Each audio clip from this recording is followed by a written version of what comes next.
Kali ini nama Curug Terong sukses membuat kami penasaran. Berawal dari melihat plang dadakan di depan pangkalan ojek Donomerto, kami pun berniat mengunjunginya. Kami mengawali perjalanan dengan naik sepeda motor.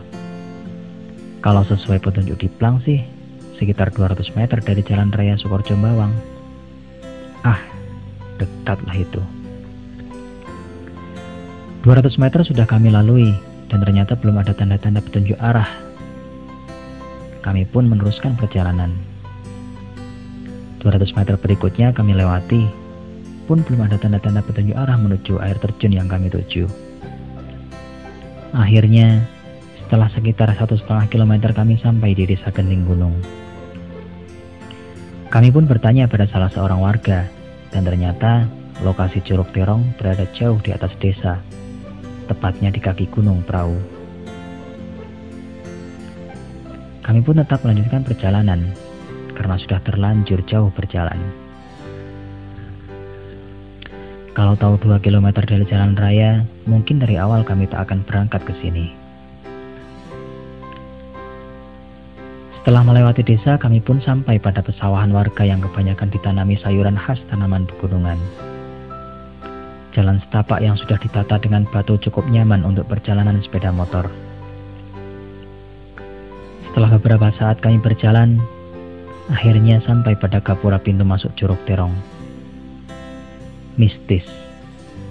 Itulah kesan pertama yang kami rasakan. Sambutan hangat dari 2 orang penjaga karcis membuat kami semakin penasaran. Tiket pun sangat terjangkau. Hanya dengan Rp5.000 per orang sudah termasuk biaya parkir motor. Tapi anehnya, tak ada motor lain di parkiran. Dan ini berarti jalur yang akan kami lalui sangat sepi. Ditambah dengan tidak terteranya asuransi jiwa di tiket, berarti apapun yang terjadi dalam perjalanan kami, pengelola tidak akan bertanggung jawab. Perjalanan berikutnya kami awali dengan sepeda motor. Kata pengelola sih bisa, motor naik sampai agak lumayan jauh ke dalam hutan. Namun ternyata, medan kurang bersahabat dengan motor tanpa gigi. Akhirnya kami parkir, dan mulai berjalan perlahan dengan berjalan kaki. Tanjakan pertama kami lalui. Ini rasanya hampir mirip dengan trekking ke puncak pelaminan. Puncak gunung maksud kami. Selama beberapa saat kami berpapasan dengan 3 anak kecil yang sedang turun. Ketika kami tanya, ternyata mereka belum sampai ke air terjun yang kami maksud. Karena gelap dan mencekam, akhirnya mereka pulang. Kami ajak mereka berjalan bersama, dan mereka pun bersemangat berjalan kembali. Perjalanan kami terasa ramai. Berbagi makanan dan minuman, bercanda, bahkan saling ejek cukup ampuh untuk melepas lelah. Alhamdulillah.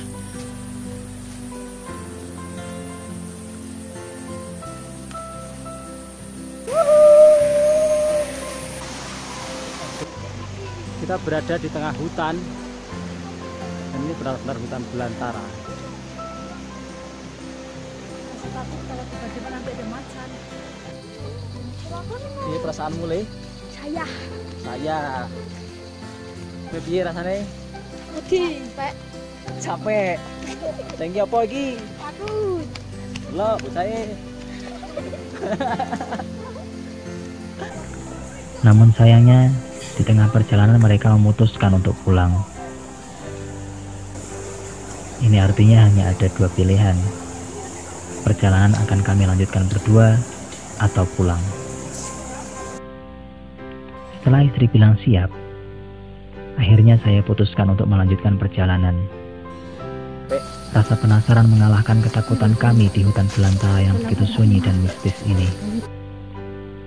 Entah berapa jauh lagi, entah berapa lama lagi kami harus berjalan. Belum ada tanda-tanda suara gemericik air terjun sedikit pun. Sepertinya perjalanan memang masih sangat jauh. Dengan langkah yang sudah mulai lelah kami terus berjalan. Menyusuri tepian sungai yang dikelilingi tumbuhan liar tak terawat membuat bulu kuduk merinding.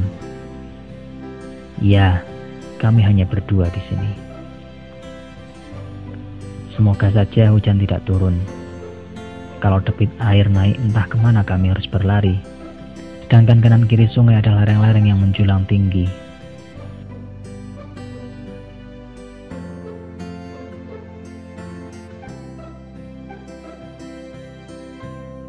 Ya pemirsa, kita sudah trekking kurang lebih 1 jam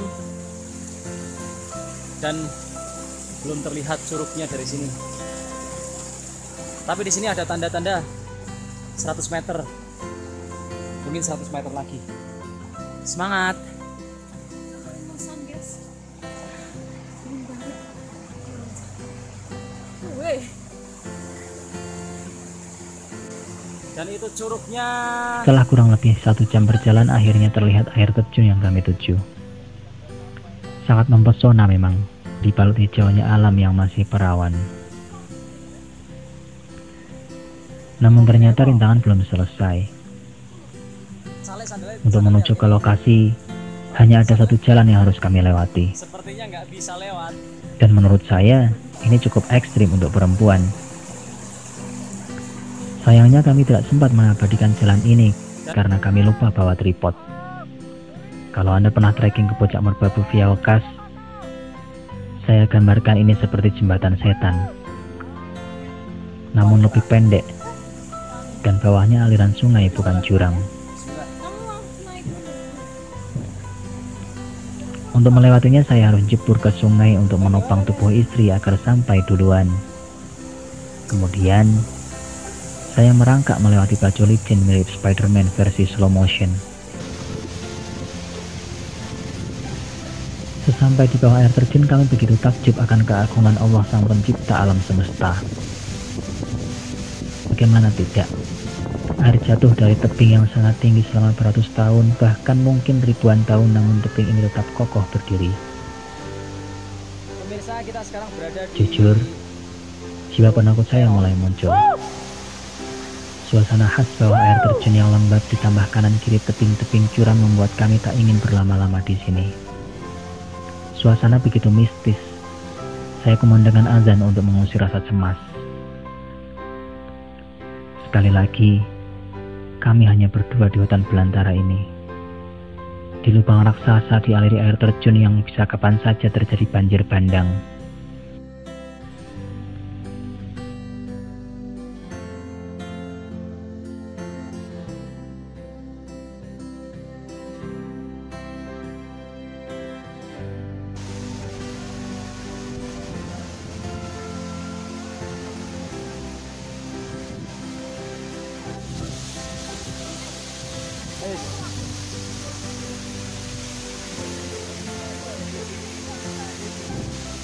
Sudah berganti kostum. Saat saya sedang merekam istri yang sedang menyeberang sungai, tiba-tiba dia terpeleset. Kamera langsung saya buang, dan saya berlari. Saya cemas, bahkan sangat cemas.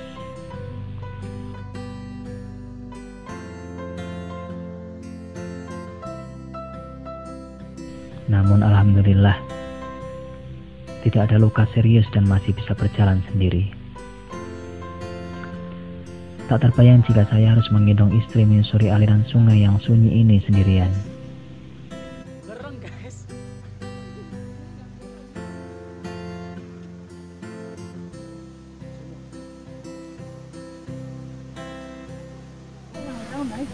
Di perjalanan pulang, kami merasa seperti tersesat. Ini masih bingung. Sepertinya tadi kok nggak lewat sini ya. Tuh. Jalannya berbeda. Ini lebih terang. Tapi ini ada bekas-bekas ban motor. Semoga saja kita tidak nyasar. Alhamdulillah, kita sudah trekking kurang lebih 1,5 jam.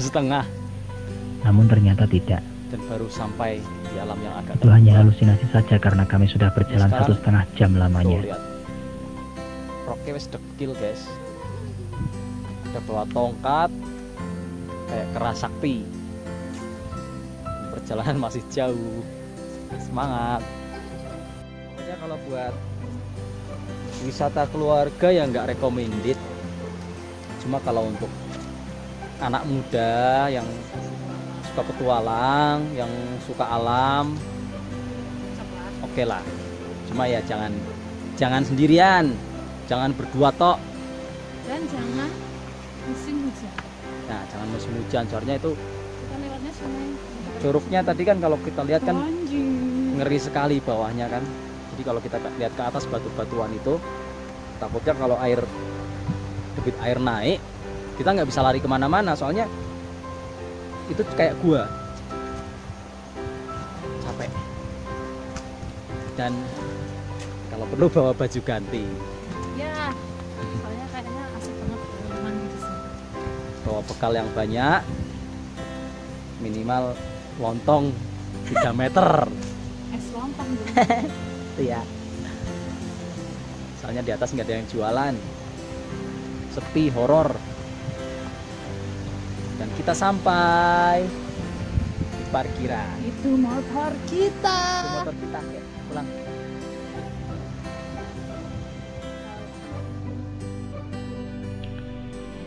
Sampai jumpa di lain waktu Curug Terong. Aura mistismu akan kurindu.